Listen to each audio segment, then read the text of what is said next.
Em nome do Pai, do Filho e do Espírito Santo. Amém. Amado ouvinte do programa Oração da Manhã, que alegria poder juntos começarmos nosso dia nesta terça-feira, elevando nosso coração a Deus, para lembrarmos sempre das misericórdias e das grandes bondades que o Senhor tem para conosco. Nosso tema hoje no livro de Fulton Sheen, na página 235, é muito importante e me fez recordar uma pergunta que meu pai me fez quando do início da sua conversão, quando eu tinha mais ou menos 8 anos de padre.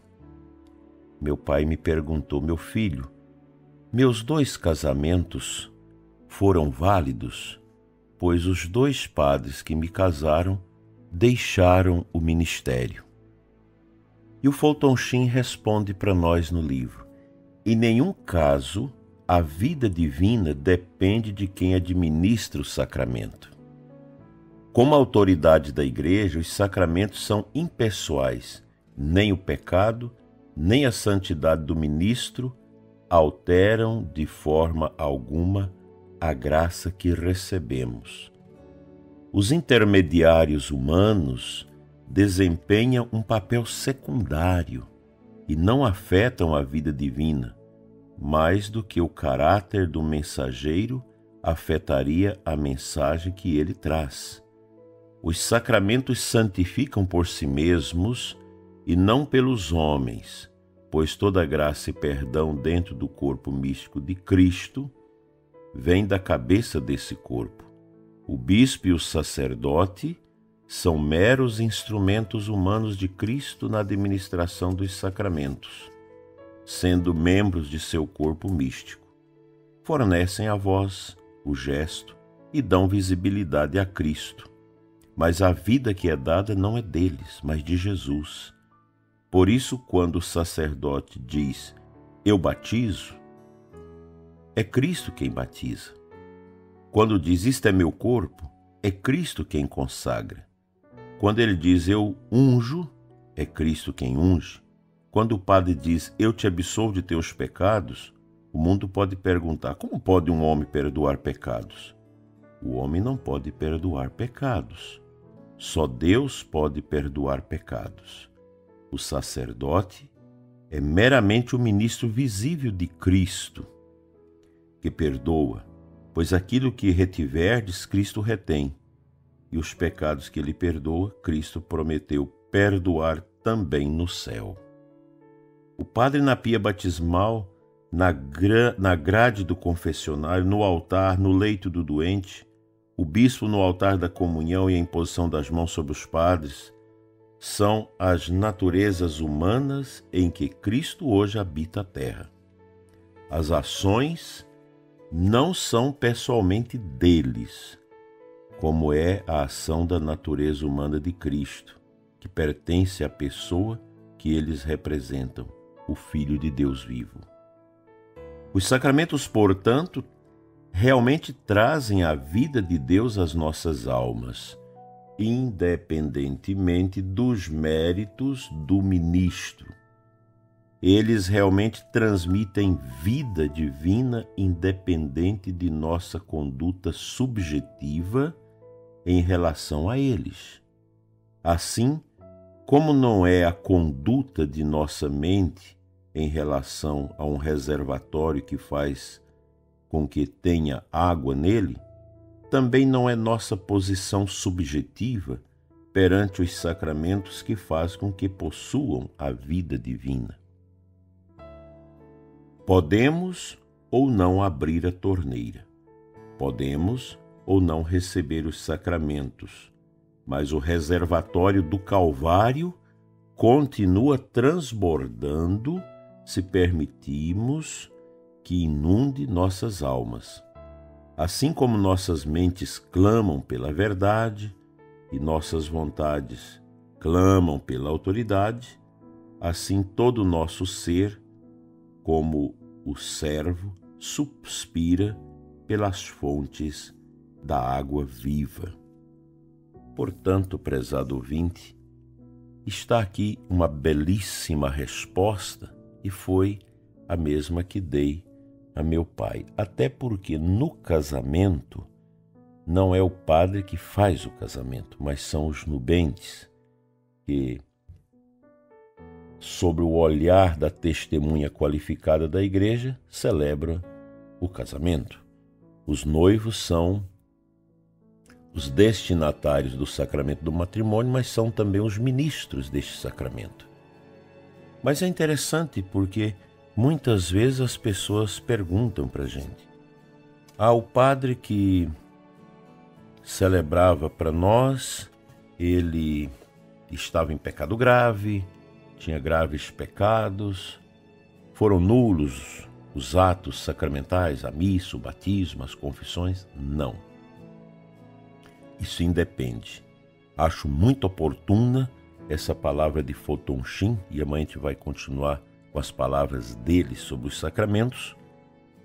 Muito importante para dizer para nós o seguinte, que as graças de Deus que nós recebemos pelos sacramentos independem da condição moral, espiritual, de consciência de quem celebra os mistérios, celebra os sacramentos.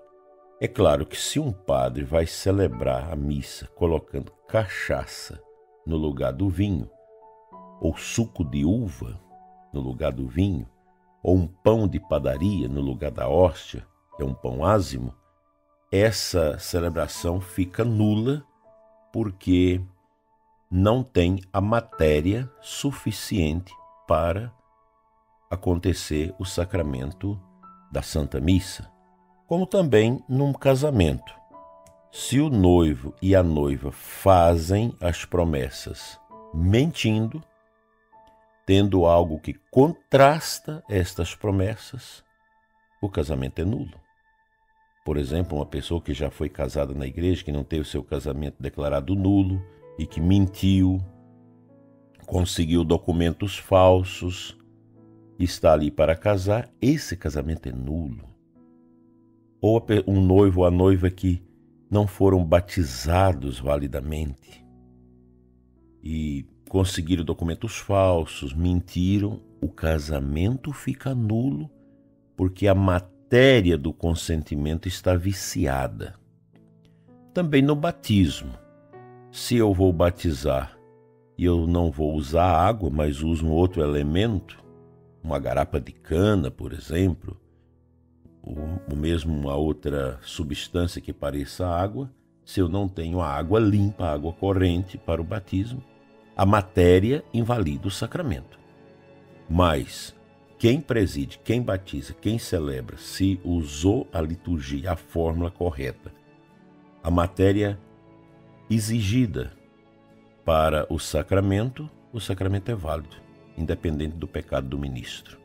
Isso é muito importante para nós porque, às vezes, o povo, infelizmente, em muitos lugares, vê no altar um homem que está em profundo escândalo moral, qualquer outras áreas, e que está ali celebrando a missa. É válida ou não é? É válida. Independe de quem ministra o sacramento. Independe da sua condição moral e espiritual. Desde que faça, como a igreja orienta, ali está a presença do mistério de Deus nos sacramentos. Às vezes as pessoas questionam, mas eu comunguei na missa do padre que foi declarado excomungado pela igreja. A missa foi válida. Agora, de hora em diante, se ele celebra, não será válida, porque está suspenso da igreja, né? Não tem mais autorização para presidir os sacramentos. Isso é bom nós termos esta consciência para a gente não ficar com conjecturas, com angústias, pensando que a missa não foi válida, que a confissão não foi válida, que a unção dos enfermos que minha mãe, que minha avó, meu pai receberam, não foi válida, etc., por causa da vida moral do padre. Que Deus nos ajude a compreender que o mistério do corpo místico de Cristo está acima de nós, humanos. Isso é gracioso para nós.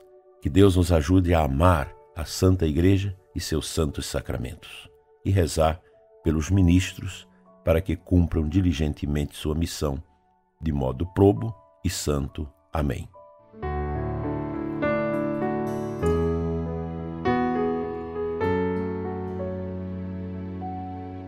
A antífona de entrada da Santa Missa de hoje traz para nós o Salmo 24 e o versículo 16. Olhai para mim, Senhor, e tende compaixão, porque sou pobre e estou sozinho. Considerai minha miséria e sofrimento e concedei vosso perdão aos meus pecados. Eu creio, prezado ouvinte, que muitas vezes nós nos encontramos na situação deste salmista, numa profunda angústia, tristeza, dor, que podem estar alcançando o nosso coração.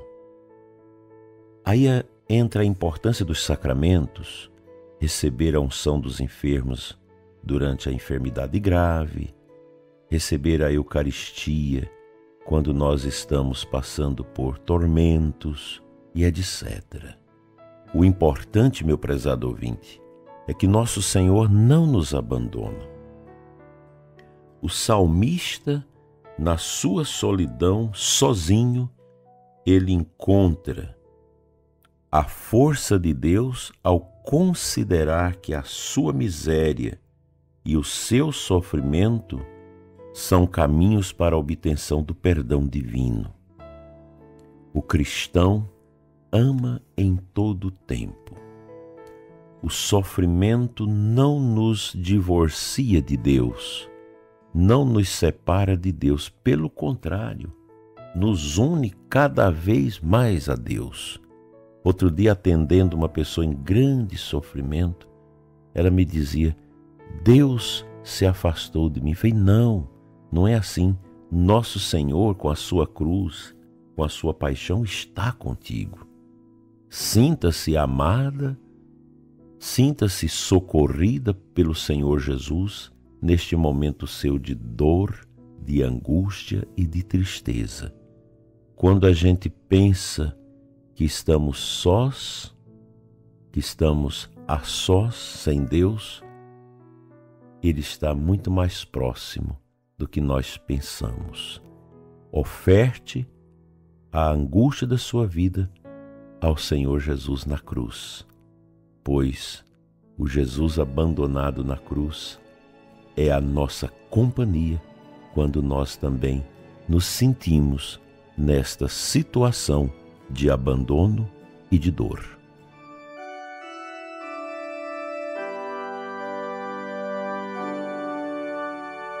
Senhor, nosso Deus e Pai, eu te entrego nesta manhã o ouvinte que está em sofrimento. Pessoas aqui no Brasil, nossos irmãos brasileiros fora do nosso país, que estão doentes, passando por dificuldades. Te entrego, Senhor, os nossos ouvintes do Rio Grande do Sul, que passam por tanto sofrimento, tanta angústia. Una, Senhor, o teu sangue, a tua dor de cruz, de paixão e de abandono ao coração sofrido do ouvinte que se sente só e esquecido. Fica sempre conosco, Senhor, e nos dê o acalento no meio das nossas dores. Amém.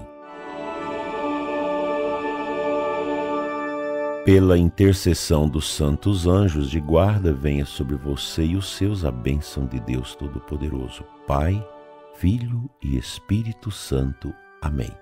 Fique na gloriosa paz do ressuscitado.